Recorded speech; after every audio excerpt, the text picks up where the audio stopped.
Every moment in business happens only once. The next Bill Gates will not build an operating system.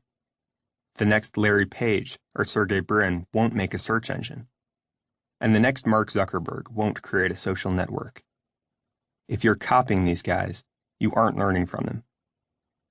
Of course, it's easier to copy a model than to make something new. Doing what we already know how to do takes the world from 1 to n, adding more of something familiar. But every time we create something new, we go from 0 to 1.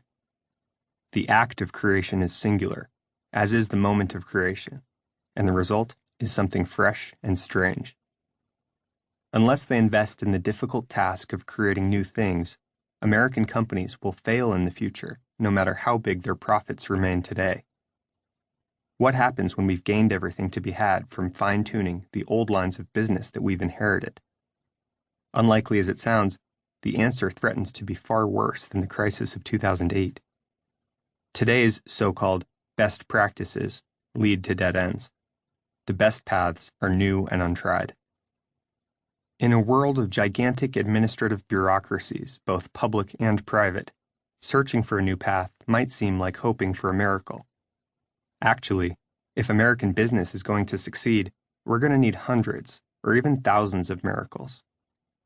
This would be depressing, but for one crucial fact.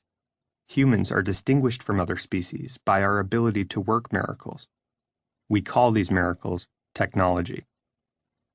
Technology is miraculous because it allows us to do more with less, ratcheting up our fundamental capabilities to a higher level. Other animals are instinctively driven to build things like dams or honeycombs, but we are the only ones that can invent new things and better ways of making them. Humans don't decide what to build by making choices from some cosmic catalog of options given in advance. Instead, by creating new technologies, we rewrite the plan of the world.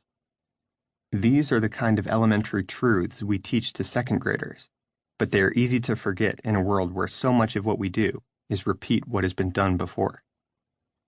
0 to 1 is about how to build companies that create new things. It draws on everything I've learned directly as a co-founder of PayPal and Palantir, and then an investor in hundreds of startups, including Facebook and SpaceX. But while I've noticed many patterns, and I relate them here, this book offers no formula for success. The paradox of teaching entrepreneurship is that such a formula necessarily cannot exist. Because every innovation is new and unique, no authority can prescribe in concrete terms how to be innovative. Indeed, the single most powerful pattern that I've noticed is that successful people find value in unexpected places.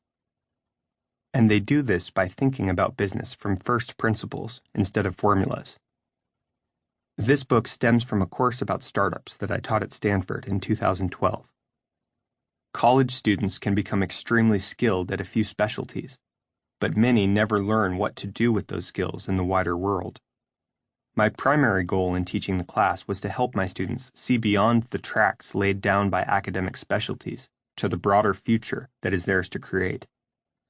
One of those students, Blake Masters, took detailed class notes which circulated far beyond the campus, and in 0 to 1, I've worked with him to revise the notes for a wider audience. There's no reason why the future should happen only at Stanford, or in college, or in Silicon Valley.